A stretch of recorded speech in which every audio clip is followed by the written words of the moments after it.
फरीदाबाद में अपनी मांगों को लेकर गेस्ट टीचर लघु सचिवालय के गेट पर खड़े होकर सरकार के खिलाफ नारेबाजी करते हुए दिखाई दे रहे हैं। इन सभी टीचरों का कहना है कि सभी की ड्यूटी दूसरे विभागों में लगा दी जाती है। स्कूल में बच्चों को पढ़ाने का समय नहीं मिल पाता है। कभी BLO की ड्यूटी लगा देते हैं तो कभी स्कूलों में रिजल्ट चेक करने में लगा देते हैं, जिसकी वजह से स्कूलों में पढ़ने वाले छात्र छात्राओं की क्लासेस नहीं लग पाती और बच्चों की पढ़ाई भी बाधित होती है। गेस्ट टीचरों का साफ तौर पर कहना है कि सरकार उनकी मांगों को जल्द पूरा करे, नहीं तो निश्चित तौर पर टीचर धरने पर बैठेंगे। सरकार अपनी मनमानी कर रही है, जिससे बच्चों की कोई पढ़ाई नहीं हो पा रही है और पढ़ाई खराब हो रही है। सरकार को हमारी मांग मान लेनी चाहिए, जिससे सरकार का भी फायदा होगा। सर, मेरा नाम परवेश है और मैं JBT अध्यापिका हूँ। आज लघु सचिवालय के बाहर आप लोग इकट्ठे होकर पहुंचे हो, प्रदर्शन किया है, क्या मुख्य मांगे हैं आप? हमारी मुख्य मांगे यही थी कि शिक्षकों को स्कूलों में छोड़ा जाए, उनसे गैर शैक्षणिक जो भी काम है वो बंद करवाया जाए। आप किसी भी स्कूल में जाके देख लो, मैक्सिमम JBT स्टाफ जो है वो ड्यूटी पे गया हुआ है। किसी की BLO ड्यूटी है, किसी की PPP में ड्यूटी है, और तो और इस बार एग्जाम चेकिंग में भी लगा दिए, जबकि 10th और 12th के एग्जाम चेकिंग में हमारा क्या मतलब बनता है, क्योंकि हम तो प्राइमरी के टीचर हैं ना, 1st to 5th। तो जब से आपको ज्ञापन दिया है, क्या हाँ जी मिला उनकी तरफ से? अगर वो आपकी बात नहीं मानी जाती तो आगे क्या रणनीति? सर, अगर वो हमारी बात नहीं मानेंगे तो हम अनिश्चितकाल धरना करेंगे यहीं पे मिल के सारे, और जब तक वो हमारी मांगे पूरी नहीं होगी हम उठेंगे नहीं यहाँ से।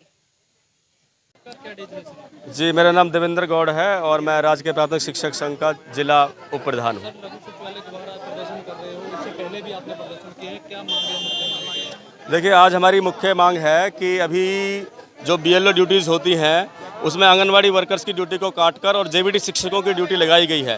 तो हमारी मुख्य मांग यही है कि JBT शिक्षक की ड्यूटी ना लगाई जाए, क्योंकि सरकार निपुण हरियाणा बनाने की बात करती है, निपुण भारत बनाने की बात करती है, लेकिन एक तरफ क्या हो रहा है कि ये गैर शैक्षणिक कार्यों में शिक्षकों की ड्यूटी लगाई जा रही है, शिक्षकों को स्कूलों से दूर रखा जा रहा है। तो इससे जब शिक्षक स्कूलों में ही नहीं रहेंगे तो वो क्या शिक्षा का वातावरण दे पाएंगे, क्या अच्छी शिक्षा बच्चों को दे पाएंगे। तो हमारी यही मांग है कि जो BLO ड्यूटी है ये वापस हो, और जो JBT शिक्षक के साथ जो विशेषकर भेदभाव किया जा रहा है कि जो गैर शैक्षणिक कार्य जितने भी होते हैं सब में JBT शिक्षक की ड्यूटी लगाई जा रही है, वो सब बंद किया जाए। ज्ञापन दिया है, क्या आश्वासन मिला?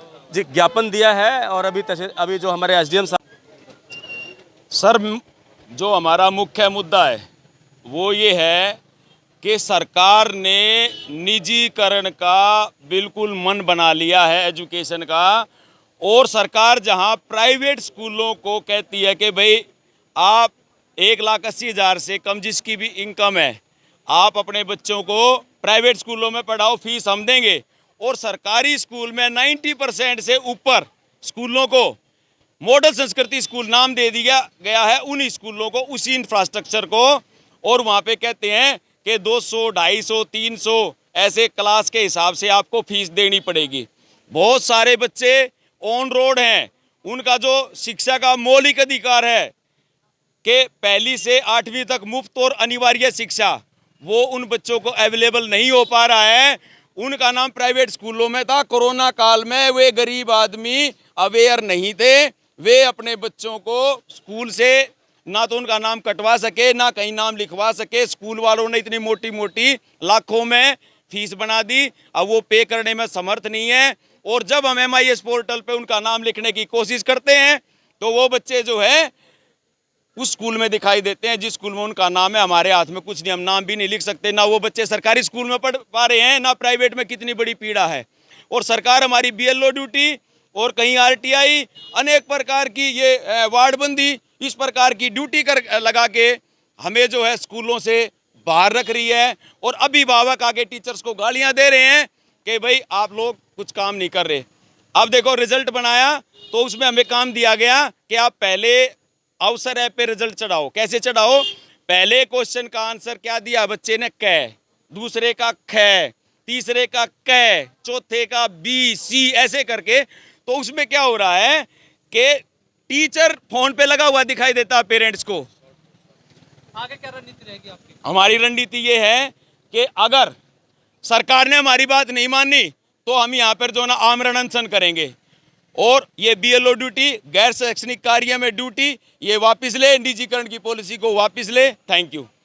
सर, क्या नाम है आपका, क्या डेजिग्नेशन? मैं संजीव डबास हूँ, vice president teacher union Haryana से। आज लघु सचिवालय के बाहर प्रदर्शन किया है, इससे पहले भी प्रदर्शन किए हैं, लेकिन सरकार जो है आप लोगों की बात नहीं मान रही है। आगे क्या रणनीति रहेगी?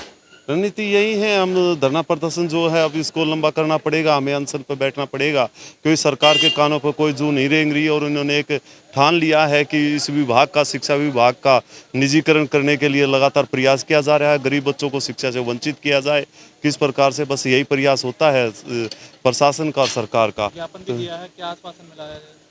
ज्ञापन में एसडीएम साहब ने आश्वासन दिया है कि जो गैर शैक्षणिक कार्यों में हमारी ड्यूटी लगाई गई है, टीचरों को विद्यालय से दूर किया गया है, बाहर किया गया है, तो उस विषय में उन्होंने दिया है कि उस पर वो सोच विचार करेंगे। क्या लगता है सरकार आपकी बात मानेगी? लगता नहीं है कि निजीकरण के तो लगातार प्रयास करती रहती है सरकार, तो हमें ये प्रयास करना है कि किस तरह से सरकार को रोका जाए निजीकरण से, ताकि गरीब बच्चे को सार्वजनिक शिक्षा का मिल सके। महंगी बिजली बिल की समस्या से छुटकारा पाइए, सोलर सिस्टम लगाइए। जी हां, आपके लिए बेहद आसान हुआ सोलर सिस्टम लगवाना। संपर्क करें Amity electronics corporation, Krishna Nagar, Mathura. जैसा कि मैंने आपको बताया कि भाई इसका ROI 25% है, यानी 25% का रिटर्न है। इसके हिसाब से देखा जाए तो जो लागत आप लगा रहे हैं वो लागत आपकी 4 साल में निकल आएगी।